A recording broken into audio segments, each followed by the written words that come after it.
Galactic Standard Date. Year 11356. Day 95. Sol Standard Date. 4th of the 7th, 3267. Silvan was manning the bridge of the FFN Hellfire over his homeworld Purity. The Azarian threat began with cracks in the void that opened to reveal his ship's very namesake. Nothing but hell and fire. Silvan opened the fleet-wide comm channel.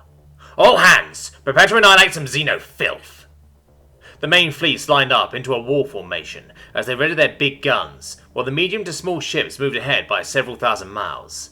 The mediums and smalls would move to engage the Xeno filth as soon as they reared their ugly heads. Silvan was watching the tactical view readouts. 10 capital-class annihilators, 170 battleships, 750 cruisers, 1,200 destroyers, and finally, the 14,500 accompanying fighters. In exactly 65 seconds, open fire on the biggest targets with the mass drivers. Once they have been confirmed destroyed, we will move to assist the smallest ships in the suppression force. If by chance our opening volley does not kill whatever filth it touches, shoot at some more.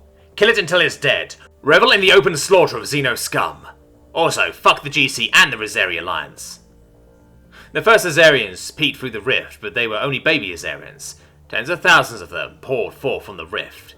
Then the mature Azarian soldiers flooded out, their numbers measuring in the thousands as well.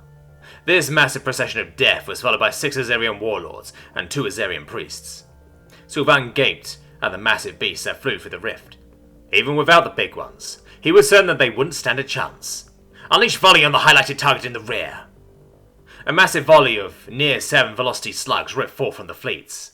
Thousands of main batteries would be capable of cratering any ship's arm with ease.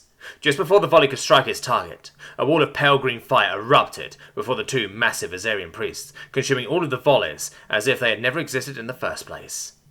Silvan stared at the tactical readouts in utter shock as all the objects that were supposed to pass through his enemies simply vanished before ever reaching their intended target. Charge another volley! Focus on the 6-piece instead of the 2. We must take at least some of their forces with us, he said, as he zoomed in on the image of the massive Azarians. In the background, Silvan noticed that there was a massive figure standing in the center of the opened rift. It looked like a massive pitch-black blob of tentacles that had no end. It was like staring into a black hole that had teeth and tentacles. He thought he could make out a face. It was smiling. Silvan growled with unbridled hatred as he stared at the being that he knew deep down was the ruler of these filthy creatures. He slammed his fist on the controls of the ship's main battery and growled out a hateful fire! The other ships had fired at one of the Azarian warlords, while he had fired at the ruler of the Azarians. He tracked the slugs on his tactical readout. The massive volley heading for the warlords was caught by the wall of fire, while his shots had bypassed that shield and made their way over to the ruler. Mael watched in glee as the tiny creatures fell into despair at the overwhelming show of strength. Their first and largest attack having absolutely no effect. Then he watched as the second attack came. He could tell that one ship in particular had aimed at him. He could feel the fire, the hatred flowing through towards him. Do not shield against that one's attacks. I wish to show that one true despair for reminding me of my sister and her demonic man. He received no response. They understood what needed to be done. There was no need for them to communicate. The volley from the fleet had struck the shield, while a small gap was left open for the single ship's fire. Mael smiled even further as the tiny projectile's humsy plinked off his pliant flesh. He extended the full force of his presence towards the ship of the one who dared to hate him, and licked his horrifying lips in anticipation. Silvan growled and sneered at the blob, before he suddenly felt the coldest chill he'd ever felt. It was the chill of death. He felt as though he was suffocating but couldn't die. He could feel millions of tiny tentacles pulling him apart at the seams before putting him back together 1 second. The next he felt as though he was being sliced to ribbons before being lit on fire. Every second an eternity of torture passed. Then the being forced his eyes open, and made him watch as the small ships that had gone forth to harry the Azarian forces were grabbed up by the thick tentacles and torn asunder. He watched as Felis after Felis was spaced only to be grabbed out of the void by a barbed tentacle and thrown into a bottomless fanged maw. He howled in agony, as his eyeballs felt as though they had been ripped from his skull to bring his vision closer to the carnage.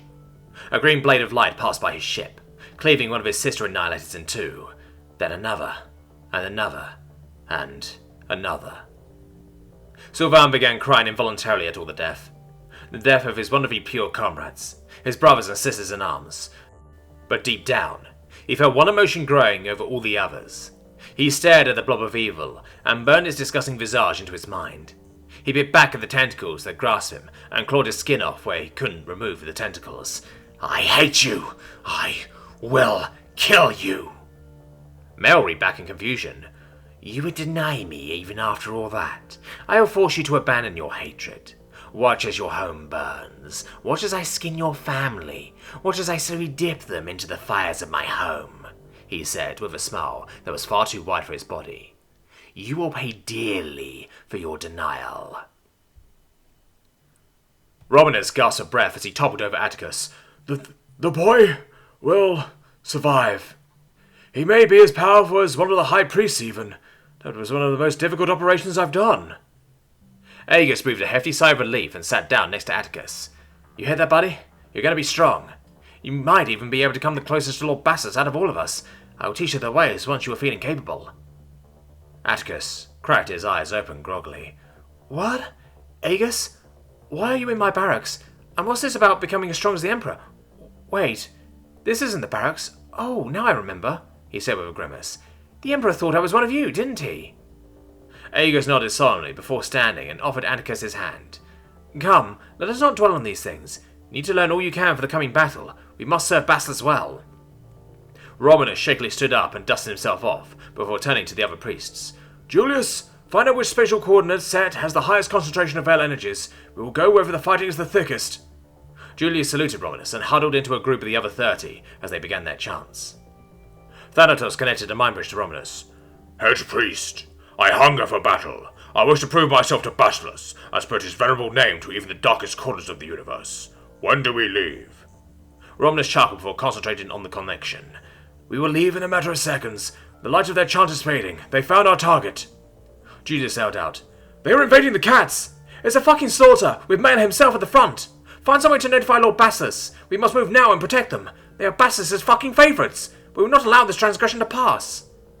Romanus clutched his heart in fear before whispering, "No, that stupid time god.